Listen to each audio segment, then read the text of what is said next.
Public protest को launch किया है, उसके एक प्रोग्राम के तहत कल 30 अप्रैल के दिन शाम में 9 बजे से 9:15 बजे तक बत्ती गुल का प्रोग्राम है। तो मेरी आप तमाम लोगों से दरमंदाना अपील है कि आप लोग कल अपने घर की लाइट रात में 9 बजे से 9:15 बजे तक बंद रखिए, ताकि हम नरेंद्र मोदी की हुकूमत को एक पैगाम दे सकें कि उन्होंने जो वक्फ अमेंडमेंट कानून बनाया है वो भारत के संविधान और ख़ास तौर से फंडामेंटल राइट्स आर्टिकल 14, 15, 25, 26 का ये वायलेशन है और ये ख़ास तौर से मुसलमानों के धर्म वक्फ बोर्ड में मदाखलत इस कानून के ज़रिए की जा रही है। तो मेरी आपसे गुजारिश है कि आप लोग कल 30 अप्रैल के दिन रात में 9 बजे से 9:15 बजे तक 15 मिनट के लिए अपने घर की, अपने दुकान की लाइट को सिर्फ 15 मिनट के लिए बंद करके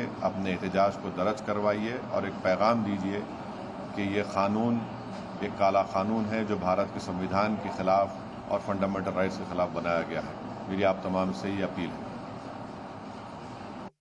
तो AIMIM के चीफ असदुद्दीन ओवैसी को आपने सुना। वक्फ के खिलाफ लगातार मजम्मत जो है वो साफ तौर पर देखने को मिल रही है। असदुद्दीन ओवैसी ने कहा कि वक्फ कानून के खिलाफ लोगों से उन्होंने एक बार फिर से अपील की है। कहा कि अपने घरों के लाइट को बंद रखें, 15 मिनट तक अपने घर के लाइटों को बंद रखें। तो लगातार वक्फ कानून के खिलाफ मजम्मत जो है वो साफ तौर पर देखने को मिल रही है। वक्फ कानून के खिलाफ ओवैसी की ये अपील।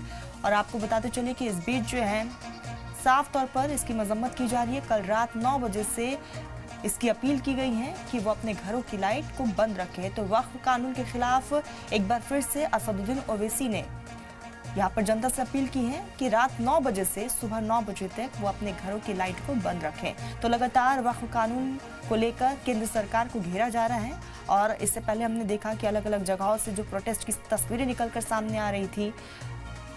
और इसी बीच एक बार फिर से अब ये मुखालिफत जो है, मजम्मत जो है एक बार फिर से देखने को मिल रही है। AIMIM के चीफ असदुद्दीन ओवैसी ने बाकायदा प्रेस कॉन्फ्रेंस करते हुए एक बार फिर से आम जनता से अपील की है, मुसलमानों से अपील की है कि वो अपने घरों की लाइट को बंद रखेंगे। रात 9 बजे से सुबह 9:15 तक अपने लाइट को बंद रखें। एक अलग अंदाज में बार बार अपने विरोध का इजहार किया जा रहा है। इससे पहले भी हमने देखा कि चाहे वो हैदराबाद हो, अलग अलग रियासतों में किस तरह से मुसलमानों ने अपने विरोध को जताया है। हाथों में तख्त या बैनर पोस्टर्स लेकर शांतिपूर्ण ढंग से अपना विरोध दर्ज करवाया गया। और अब AIMIM के चीफ असदुद्दीन ओवैसी ने एक बार फिर से मुसलमानों से अपील की है कि वो अपने घरों की लाइट को बंद रखेंगे और एक अलग अंदाज में अपने विरोध का इजहार करेंगे।